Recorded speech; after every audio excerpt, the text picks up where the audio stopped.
चलिए शुरू करते हैं हम आज का चैप्टर। और मैं आपको बता दूं कि ये चैप्टर ऐसा चैप्टर है, इसमें ट्रिक बहुत सारी होती हैं, है ना। ट्रिक के माध्यम से चलता है चैप्टर, और ऐसा नहीं है कि सभी सवालों में ट्रिक सेट हो जाती है, किसी किसी में सेट होती है, किसी में नहीं होती है। तो आज हम करेंगे जिसमें मतलब ट्रिक लग पाएगी उसमें ट्रिक से करेंगे, वरना जो नॉर्मली तरीका उससे भी करेंगे। तो ये पहला क्वेश्चन क्या बोल रहा है, ये बोल रहा है कि यदि किसी वृत्त की त्रिज्या में 50% की वृद्धि कर दी जाए तो उसके क्षेत्रफल में कितने प्रतिशत की वृद्धि होगी। देखिए दोस्तों, यदि आप ये चैप्टर पहले क्या हुआ है तो एक बार आप करने की कोशिश जरूर करें, जो भी आप पे ट्रिक आती है उसके माध्यम से। और यदि आपको नहीं आता है तो फिर देखें अच्छी तरीके से कि मैं किस तरीके से बताता हूँ। अब देखिए वृत्त की त्रिज्या क्या होती है, मैं आपको बता दूँ। एक वृत्त होता है, जैसे कि मान लीजिए जो इस तरीके की आकृति होती है उसको वृत्त बोलते हैं हम, और एक वृत्त की त्रिज्या होती है, ये जो लाइन होती है इसको बोलते हैं हम त्रिज्या, ठीक है। इसको हम आर से डिनोट करते हैं, और ये जो पूरी लाइन होती है इसको बोलते हैं व्यास, है ना। पूरी लाइन को हम बोलते हैं व्यास, इसको हम डी से डिनोट करते हैं, डायमीटर बोलते हैं इंग्लिश में। और जो आधी लाइन होती है उसको हम त्रिज्या बोलते हैं, इसको हम आर से डिनोट करते हैं, है ना। और जो एक वृत्त के चारों ओर की ये आकृति होती है, जो लाइन होती है चारों तरफ की, इसको हम बोलते हैं परिधि, ठीक है, परिधि बोल देते हैं, इसे परिमाप भी बोल देते हैं कभी कभी। और जो ये लाइन होती है ये वाली, इसको बोलते हैं हम जीवा। तो वृत्त के सारी जो वृत्त से संबंधित शब्दावली है वो आपको मालूम होना चाहिए। तो यहाँ पे सिर्फ हमारा त्रिज्या का काम है, ये वाली जो त्रिज्या होती है। और वृत्त की त्रिज्या में 50% की वृद्धि कर दी जाती है। देख, सबसे पहले ये क्षेत्रफल पूछ रहा है कि क्षेत्रफल में कितने प्रतिशत की वृद्धि होगी। और एक जो वृत्त होता है, वृत्त का क्षेत्रफल क्या होता है, वृत्त का क्षेत्रफल वो होता है आपका पाई आर स्क्वायर। पाई की वैल्यू होती है 22/7, है ना। और यहाँ पे आर की वैल्यू यहाँ पे दी नहीं हुई है, आर यहाँ पे आर रख देते, जैसे कि आर 2 हुआ तो होता तो 2 का स्क्वायर कर देते तो आपका क्षेत्रफल निकल जाता। हालांकि देखिए दोस्तों, हमारा सवाल अभी स्टार्ट नहीं हुआ है, मैं आपको बता रहा हूँ सिर्फ किस तरीके से एक वृत्त की जो प्रॉपर्टी होती है कुछ इस तरीके से होती है। अब हम सवाल शुरू करते हैं अपना। यहाँ से ये बोला है कि वृत्त की त्रिज्या में 50% की वृद्धि कर दी जाती है। मान लीजिए कि पहले जो वृत्त की त्रिज्या थी वो 100 थी, मान लीजिए, और अब 50% की वृद्धि हो गई तो अब कितनी हो गई, 150 हो गई। क्लियर, ठीक है, इतना हो गया। अब इसको आप छोटा भी कर सकते हैं, आप 50 से काट लीजिए, 50 दूनी 100, 50 दिया 150। तो मान लीजिए कि पहले 2 थी और आपकी अब कितनी हो गई, 3 हो गई वृत्त की त्रिज्या। तो क्षेत्रफल कितना होगा, फॉर्मूला क्या होता है, पाई आर का स्क्वायर, आर 2 है, 2 का स्क्वायर हो गया। और अब कितनी हो गई बढ़ के, पाई तो पाई है ही, अब 3 का स्क्वायर हो गई। तो मतलब पहले क्षेत्रफल इतना था, अब क्षेत्रफल इतना हो गया। तो पाई से पाई आप कैंसिल कर सकते हैं। मतलब पहले क्षेत्रफल कितना था, पहले क्षेत्रफल तक 4, क्योंकि 2 का स्क्वायर 4 होता है। अब कितना हो गया, 3 का स्क्वायर 9, ये हो गया। मतलब पहले क्षेत्रफल आपका 4 था और अब आपका क्षेत्रफल 9 है। तो कितने की वृद्धि होगी पहले ये देख लीजिए, 4 से 9 हो गया तो सीधी सी बात है 5 की वृद्धि हो गई, है ना। अब देखिए ये बोला कितने प्रतिशत की वृद्धि हुई, तो 4 था और 5 की वृद्धि हो गई। तो 4 का कितना प्रतिशत होता है, 5। तो मैं निकाल लेता हूँ 4 का कितना प्रतिशत होता है, 5। 4 एकम 4, ये 25 बार कट गया, और जब क्रॉस मल्टीप्लाई होगी तो 25 पंजे कितना होता है, 125। तो x की वैल्यू कितनी आ गई, 125। तो कितने प्रतिशत की वृद्धि हुई, 125% की वृद्धि हुई, ठीक है। तो आप इस तरीके से सवाल कर सकते हैं। तो मुझे नहीं लगता कि आपको कोई अब डाउट होगा कि ये किस सवाल की, इतना ही नहीं, जबकि आप और भी सवाल हो सकते हैं कि इसमें वृद्धि की जगह कमी हो सकती है, 50% की कमी हो गई। तो जैसे भी बोले आप उस तरीके से सवाल को कर सकते हैं, ठीक है। यदि आपको समझ में नहीं आता है तो आप मुझे कमेंट में लिखकर बता सकते हैं। तो सवाल इतना ही है, ये जो ऊपर की मैंने बात बताई थी ये सिर्फ आपके नॉलेज के लिए है, आपको मालूम होनी जरूरी है कि क्षेत्रफल क्या होता है। अब वृत्त का क्षेत्रफल क्या होता है मैंने आपको बता दिया, पाई आर स्क्वायर। पाई की वैल्यू आपको 22/7 मालूम है। एक वृत्त की परिधि पूछ लेता है कि वृत्त की परिधि क्या होगी, तो वृत्त की परिधि या फिर वृत्त का परिमाप होता है 2 पाई आर। मतलब यदि आपको त्रिज्या दे दी है इसकी 2, और आपसे पूछे कि चारों तरफ की जो बाउंड्री है, ये वाली बाउंड्री ये कितनी है, तो आप इस फॉर्मूले से निकालेंगे 2 पाई आर। इस तरीके के सवाल भी पूछे जाते हैं। ये जो सवाल पूछे जाते हैं वो क्षेत्रफल वाले चैप्टर में पूछे जाते हैं। हालांकि मैंने आपको अभी वो कराया नहीं है, जब कराऊंगा तो अच्छी तरीके से बताऊंगा। चलिए नेक्स्ट क्वेश्चन देखते हैं। अब देखिए दूसरा प्रश्न क्या बोल रहा है कि किसी व्यक्ति के वेतन में पहले 20% की वृद्धि की जाए और फिर उसमें 20% की कमी की जाए तो उसके वेतन में क्या परिवर्तन होगा। अब देखिए जब सेम मात्रा में वृद्धि होती है और सेम ही मात्रा में प्रतिशत मात्रा में कमी होती है, तो आपका जो मतलब परिवर्तन होता है वो क्या होता है, आप दोनों की गुणा कर लेंगे। जैसे कि 20% की वृद्धि हुई, 20% की कमी हुई, तो 20 गुणा 20 कर लेंगे और बटे 100 से भाग कर देंगे हमेशा, और काट के क्या है आपका 2 दूनी 4। तो जो भी आएगा उतने प्रतिशत की कमी होती है, हमेशा कमी होती है। ध्यान रखिए, जब जैसे 20% की वृद्धि है और 20% की कमी है, या फिर पहले 20% की कमी होती बाद में 20% की वृद्धि होती, तो हमेशा इस तरीके से। अब जरूरी है कि हाँ 20 हो सकता है कि 10 हो, पहले 10% की वृद्धि और फिर 10% की कमी, तो फिर क्या करते 10 गुणा 10 अपॉन 100, तो 2 जीरो से 2 जीरो कैंसिल हो जाती, बचता 1%। तो 1% की कमी होती, हमेशा कमी होती है जब सेम मात्रा में वृद्धि और सेम ही मात्रा में कमी होती है। तो ठीक है दोस्तों, तो मैं उम्मीद करता हूँ कि ये भी सवाल आपको समझ में आ गया होगा। तो इसका आंसर ये ऑप्शन बी है, 4% की कमी होगी। चलिए नेक्स्ट क्वेश्चन देखते हैं। अब ये क्वेश्चन क्या बोल रहा है कि एक आयताकार क्षेत्र की प्रत्येक भुजा 40% कम कर दी जाए तो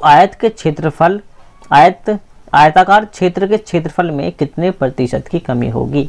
अब देखिए इस सवाल को हम बिल्कुल पहले वाले की तरह करेंगे। अब आयत का क्षेत्रफल क्या होता है, आयत का क्षेत्रफल होता है लंबाई गुणा चौड़ाई, ये होता है ना आयत का क्षेत्रफल। अब देखिए आयत की प्रत्येक भुजा में 40% की कमी कर दी जाए, तो मान लीजिए कि पहले इसकी लंबाई एक अनुपात में मान लेते हैं 100 थी और इसकी चौड़ाई भी 100 थी, है ना। हालांकि लंबाई चौड़ाई अलग अलग होनी चाहिए, लेकिन एक रेशियो में हम मान सकते हैं। अब क्या हुआ, प्रत्येक भुजा में 40% की कमी कर दी गई, मतलब अब इस वाली लंबाई 60 हो गई और इसमें चौड़ाई भी 60 हो गई। क्लियर। तो आप इसको छोटा भी कर सकते हैं, जैसे कि इन 2 जीरो से ये वाले 2 जीरो कट गई और यहाँ बचा आपका 100 और यहाँ बचा 36। ठीक है, क्योंकि ये 2 जीरो से 2 जीरो कट गए, 3600। मतलब कि पहले जो क्षेत्रफल था आपका आयताकार मैदान का वो 100 था, अब कितना रह गया 36 रह गया। तो कितने प्रतिशत की कमी हो गई भाई, 64 की कमी हो गई, क्योंकि पहले 100 था और अब सिर्फ 36 रह गया है, तो 64 की तो कमी हो गई। अब कितने प्रतिशत की कमी हुई ये पूछ रहा है, तो 100 का कितना प्रतिशत होता है 64, तो वैसे तो सीधा ही पता चल रहा है 64% ही होता है, लेकिन आप फिर भी कर सकते हैं कि 100 का कितना प्रतिशत है 64, तो 100 से 100 कट गया, x की वैल्यू कितनी आ गई 64, तो 64% की कमी हो जाएगी ये वाला। ठीक है। और एक आयताकार मैदान क्या होता है, एक आयताकार जो आकृति होती है इस तरीके से होती है, इसकी आमने सामने की जो भुजाएं होती हैं वो बराबर होती हैं। और यदि हमें इसका परिमाप निकालना होता है, परिमाप क्या होता है मैंने आपको वृत्त में बताया था, जो चारों तरफ की बाउंड्री होती है ना, चारों तरफ की बाउंड्री, इसको बोलते हैं परिमाप।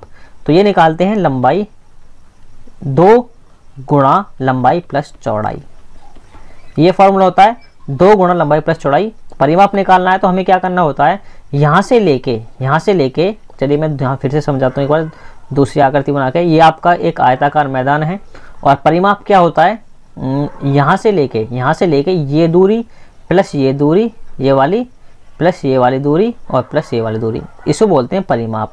तो 2 लंबाई हो जाती है आपकी, 2 लंबाई और 2 ही चौड़ाई हो जाती है, तो इसलिए 2 बाहर निकाल लेते हैं, अंदर लंबाई प्लस चौड़ाई हो जाता है। ऐसे परिमाप निकालते हैं। और क्षेत्रफल कैसे निकालते हैं, क्षेत्रफल क्या होता है, जो अंदर का एरिया होता है, ये वाला अंदर का जो एरिया होता है इसको बोलते हैं क्षेत्रफल। तो ये निकालते हैं हम लंबाई गुणा चौड़ाई करके। और हम मालूम कैसे करते हैं कि हमसे परिमाप पूछा है या फिर क्षेत्रफल पूछा है, तो जब भी बोल दे कि किसी खेत के चारों तरफ आपको तार लगाना है या उसकी बाउंड्री करनी है, तो समझ लेना कि परिमाप पूछ रहा है। यदि बोल दे कि अंदर की फसल काटनी है या फिर अंदर फर्श बिछाना है, तो ऑटोमेटिकली समझ लेना कि वो क्षेत्रफल पूछ रहा है। तो ये सवाल आपको समझ में आ गया होगा, 64% की कमी हो जाएगी। अब देखिए ये क्वेश्चन क्या बोल रहा है, ये चौथा क्वेश्चन बोल रहा है कि चीनी के भाव में 25% की वृद्धि होती है। यदि कोई परिवार चीनी पर किए जाने वाले अपने व्यय को पहले जैसा ही रखना चाहे तो परिवार द्वारा चीनी की खपत में कितने प्रतिशत की कमी करनी होगी। अब देखिए जब चीनी का रेट बढ़ गया आपका 25%, लेकिन परिवार ये चाह रहा है कि खर्चा हमारा ना बढ़े, तो सीधी सी बात है चीनी की जो खपत है उनको कम करनी पड़ेगी। तो यही सवाल पूछ रहा है कि कितने प्रतिशत की कमी करनी पड़ेगी। देखिए हम इसे करते हैं, भाव में 25% की वृद्धि हुई, तो इस तरह भाव है, भाव पहले मान लीजिए 100 था, तो 25% की वृद्धि हो गई, तो अब 125 हो गया, है ना। इसे काट के आप छोटा कर लीजिए, 20 से काट लेता हूँ मैं, या फिर 25 से काट लेता हूँ। 25 चौका 100 और 25 पंजे 125। मतलब पहले जो भाव था वो 4 रुपये किलो था और जो अब भाव हो गया है वो 5 रुपये किलो हो गया है। ठीक है, ये तो थी भाव की बात। अब मान लीजिए व्यय की बात, कि पहले मान लीजिए 5 किलो चीनी खर्च होती थी, है ना, 5 किलो चीनी होती थी खर्च, और चीनी का भाव था 4 रुपये किलो। तो 5 किलो चीनी कितने रुपए की हो गई, 4 पंजे 20। तो पहले जो खर्चा होता था वो 20 रुपये का होता था उनका महीने में। अब देखिए जब चीनी जो है वो 5 रुपये किलो हो गई, 5 रुपये किलो हो गई, लेकिन उनको खर्चा जो करना है ना अब भी 20 रुपये का ही करना है। ये सवाल सीधा सीधा बोल रहा है कि अपने व्यय जो है, उनका व्यय जो है वो पहले जैसा ही रखना चाहें। तो मतलब पहले चीनी का भाव था 4 रुपये किलो और वो खर्च करते थे 5 किलो चीनी, तो 5 चौक 20 रुपये खर्च होते थे। अब चीनी का भाव हो गया 5 रुपये किलो, तो सीधी सी बात है वो चीनी 4 किलो खर्च करेंगे जब भी 20 रुपये का खर्चा बैठेगा उनका, क्योंकि खर्चा पहले के बराबर ही रखना है, खर्चे में कोई परिवर्तन नहीं करना है।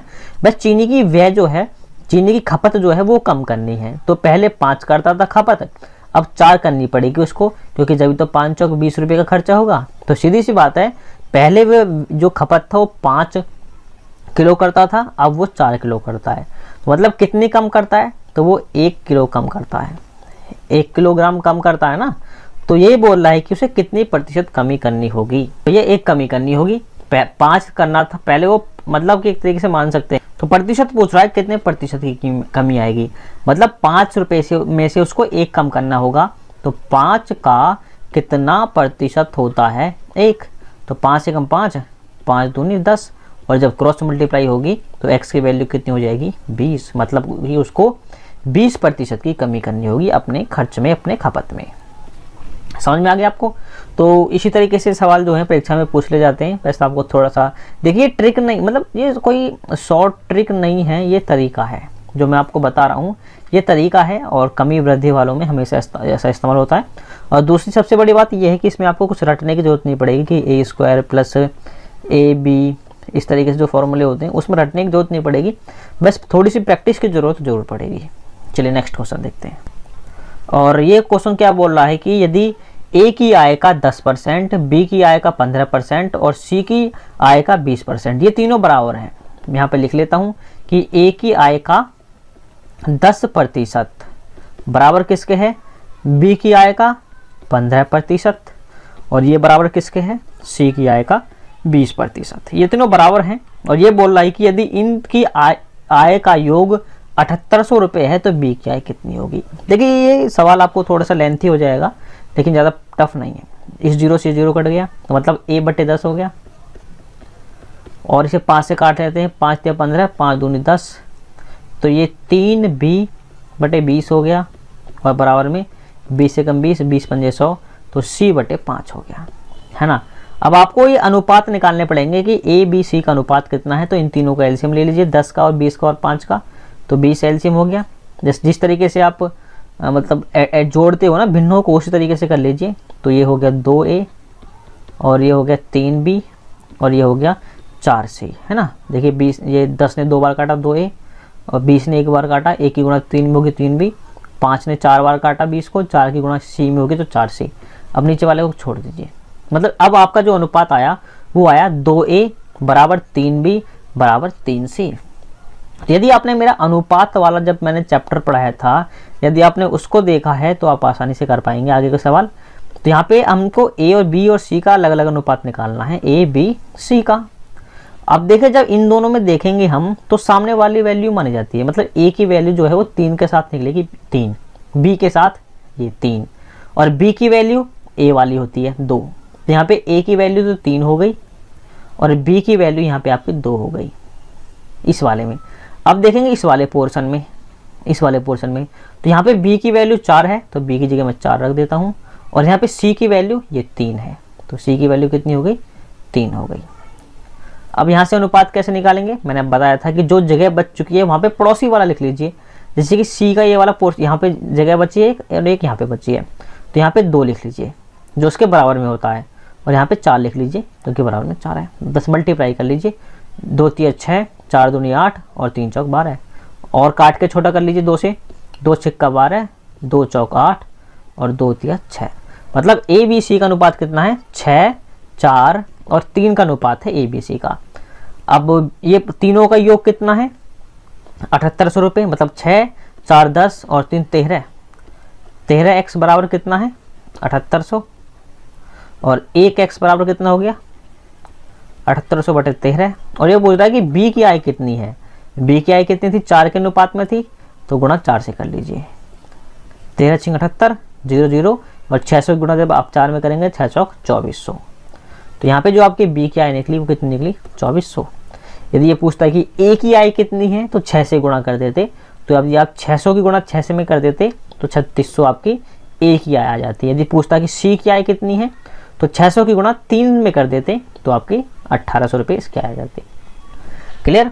तो ये सवाल आखिरी सवाल था और मैं उम्मीद करता हूँ कि देखिए ये सवाल लेंथी होना ज़रूरी था और जब भी आपको अच्छी तरीके से समझ में आया भी होगा, मेरा मानना ऐसा है। लेकिन यदि फिर भी आपके कोई डाउट है तो आप मुझे कमेंट में लिखकर बता सकते हैं। तो बस इस वीडियो में इतना ही था। वीडियो अच्छी लगे तो आप वीडियो को लाइक ज़रूर करें। कुछ भी करना चाहते हैं मुझे कमेंट में लिखकर बताइए। और आप लोगों ने अभी तक चैनल को सब्सक्राइब नहीं किया तो सब्सक्राइब जरूर कर लीजिए। तो इस वीडियो में इतना ही है। देखने के लिए धन्यवाद।